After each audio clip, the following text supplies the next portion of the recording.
7월 마지막 날이 되었습니다. 내일부터는 이제 또 8월이 새롭게 시작이 됩니다.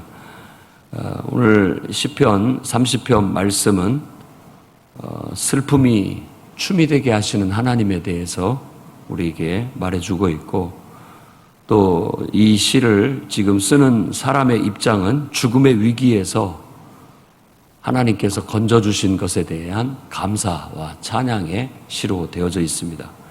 그런데 유심히 본 사람들은 이 시의 제목이 다윗의 시, 곧 성전 낙성가라고, 그렇게, 성전 낙성가라는 것은, 낙성이라는 말은 성전을 헌당한다는 거예요. 사람은 헌신이지만 건물을 하나님께 바친다라는 의미에서 헌당식 혹은 낙성식 이렇게 말합니다.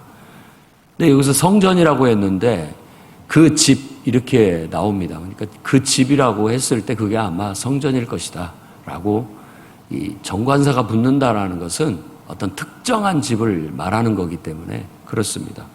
그러나 다윗의 집을 생각할 수도 있고, 또 이걸 확대 해석을 하면 다윗이라는 사람의 집, 그 몸을 얘기할 수도 있다라는 그런, 거기까지도 한번 생각을 해봐야 됩니다. 왜냐하면 이게 성전 낙성가인데 성전하고 아무 관계가 없어요.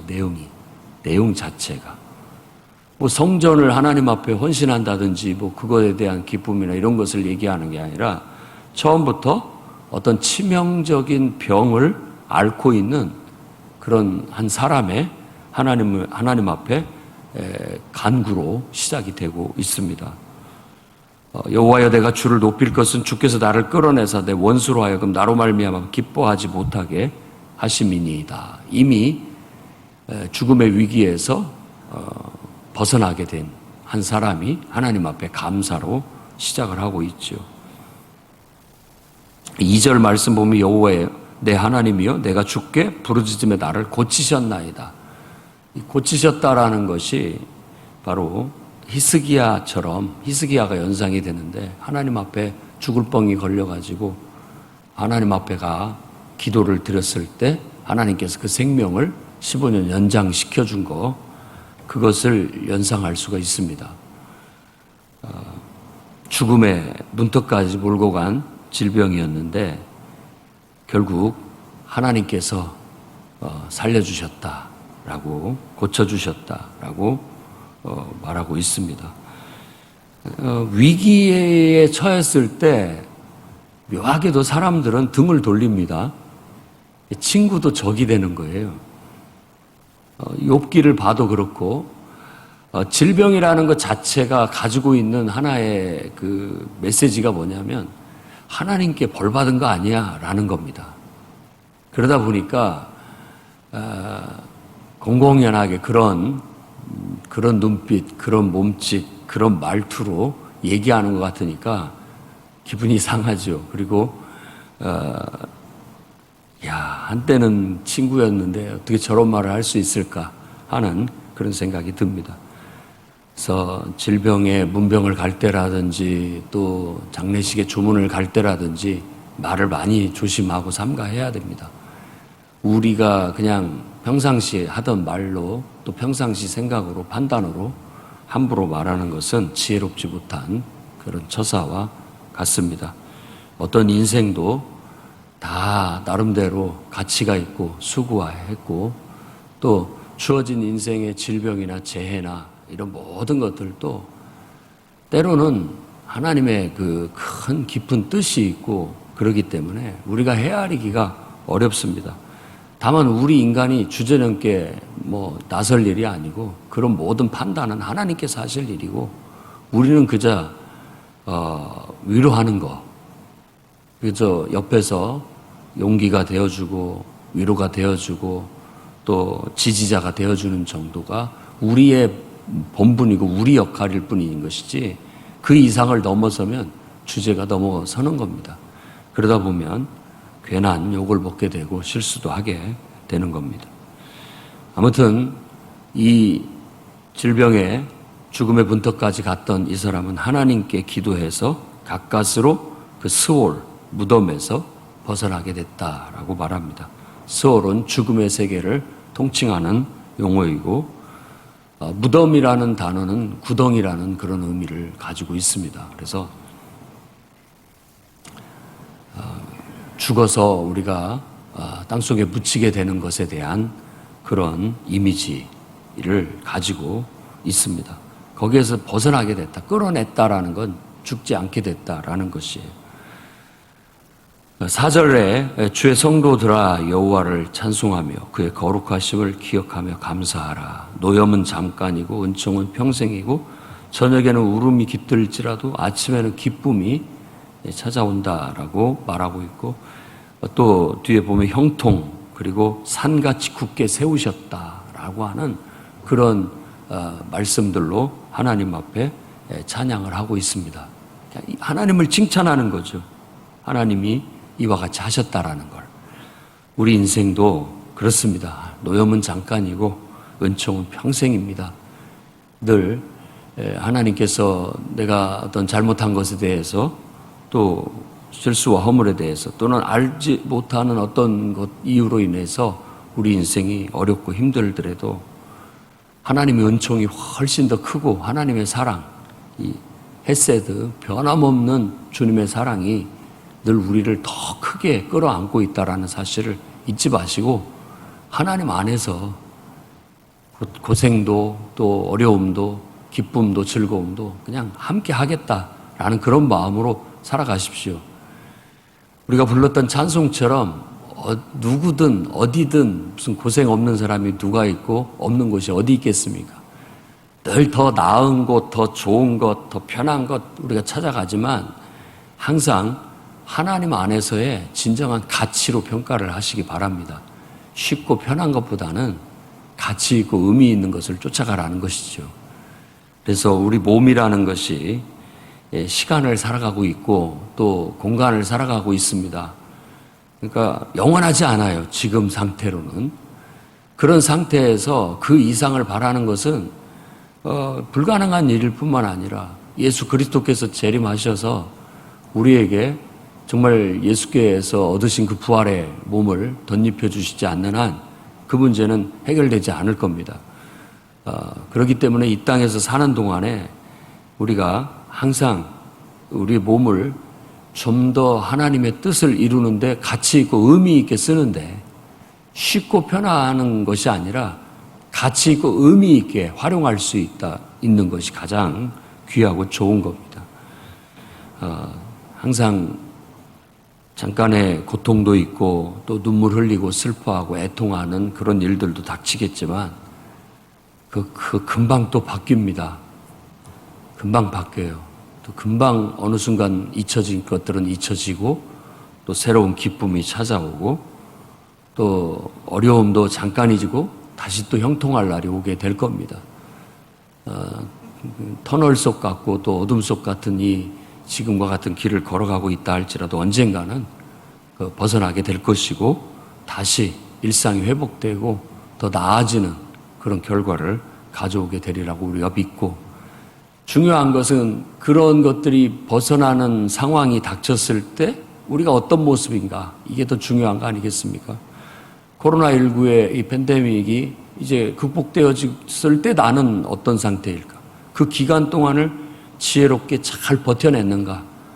거기를 잘 지낸 사람은 그걸 벗어났을 때 더 승승장구할 것이고, 그러지 못하고 그것에 눌려서 살았다면 그 벗어난다 할지라도 그 상태 그대로 또 이어지게 될 것이라는 거 우리가 기억해야 됩니다.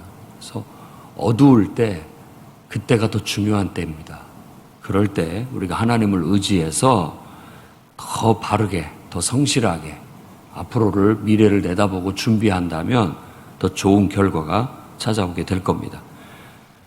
그런데 그런 상황 속에서 하나님도 얼굴을 가리는 것 같아요. 하나님께서 자신을 버린 것 같고 얼굴을 가리셨다라고 7절 하반절에 얘기를 합니다.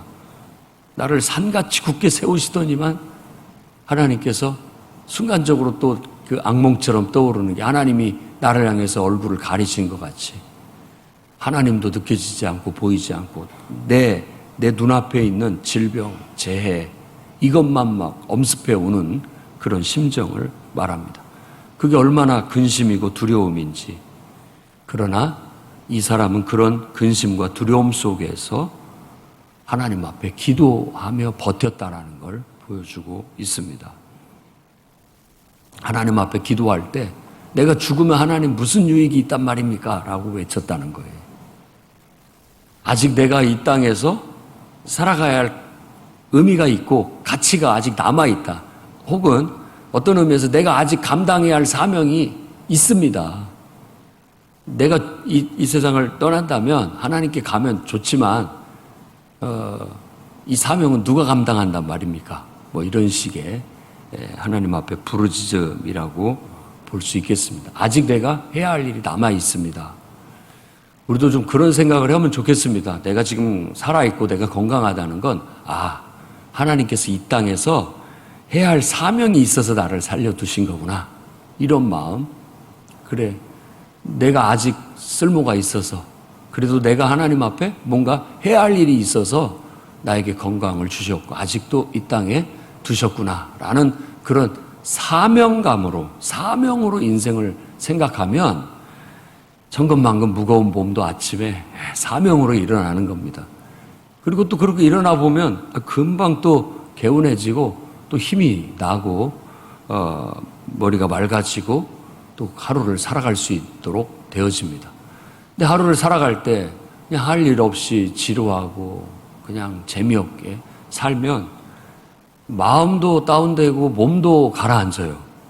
그런데 오늘은 뭘 할까 막 희망차게 생각하고 오늘은 뭘 좀 해봐야 되겠다. 이런 식의 더 적극적인 태도를 가지면 훨씬 마음도 유쾌하고 즐겁고 몸도 건강한 것 같고 힘이 나게 되는 거예요.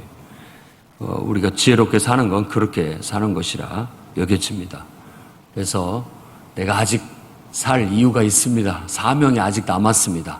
그거 이루기까지 정말 이 땅에서 내가 충실히 살아갈 수 있도록 힘과 지혜를 주소서.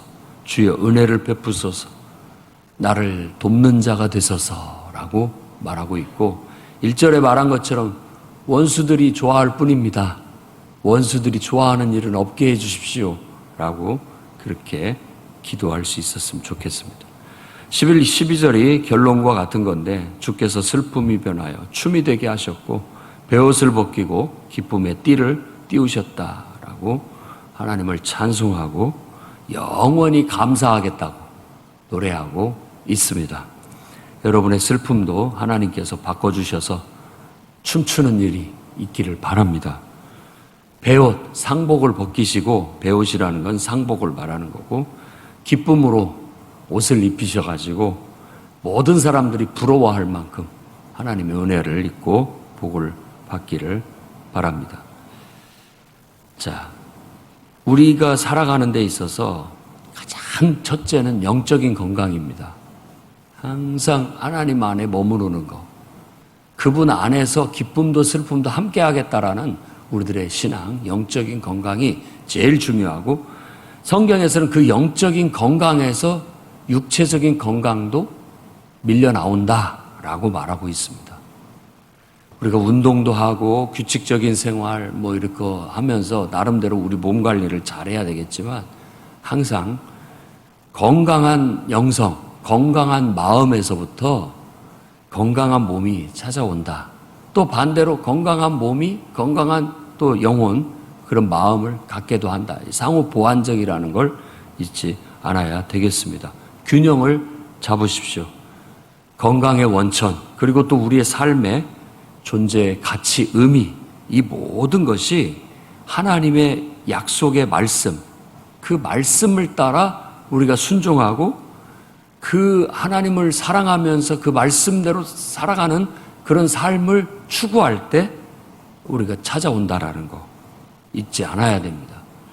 때로는 아무리 물질이 풍부하고 또 몸이 건강하더라도 하나님 말씀을 거스리고 살아가게 되면 우리 인생이 그게 살아있는 게 아니에요. 가치도 없고 의미도 없다라는 뜻입니다. 복되지가 않습니다. 항상 그 두 가지가 함께 조화를 이루어야 우리의 인생이 정말 가치 있고 의미 있고 언제든지 하나님 앞에 가더라도 부끄럽지 않은 그런 인생이 될 수 있습니다. 여러분의 삶은 어떻습니까? 하나님 앞에 오늘 또 신실하게 그 길을 걸어가고 있습니까? 누가 뭐라든 나는 오늘 또 신실하게 변함없이, 하나님도 변함없이 일정하게 새벽에 빛을 주시듯이 나도 오늘 또 일정하게 항상 정해진 규칙을 따라 변함없이 하나님을 뵙고 하나님과 인격적인 교제를 나누고 하나님 뜻 안에서 오늘을 살아가고 내 인생을 살아갈 뿐이다 라는 마음으로 오늘을 살아가시기를 주의 이름으로 축원합니다. 기도하겠습니다.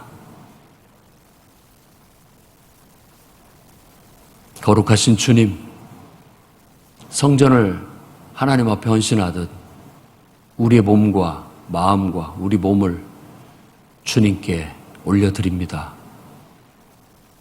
주님 받아주시고 주님의 영광을 위해서 사용해 주옵소서.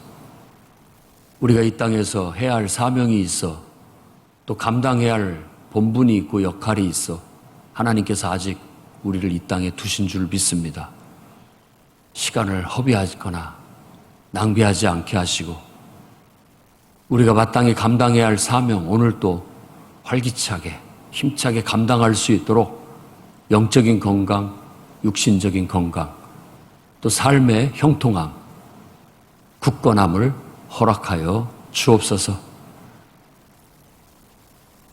우리가 이렇게 하나님의 뜻을 이루며 살아가는 삶의 보람을 느끼고 가치를 느끼고 의미를 찾게 하시사 죽은 인생이 아니라 살아 움직이는 그런 인생이 되게 하시고 하나님 앞에 한 점 부끄럼 없는 그런 인생이 되게 해 주옵소서. 주여, 이 시간 기도하는 모든 심령들에게 영육간에 강건하게 하시사 저들의 하는 모든 일들이 형통하게 하시고 주 안에서 정말 영광스럽게 쓰임받는 인생들 다 되게 해 주옵소서. 예수님 귀하신 이름으로 기도합니다.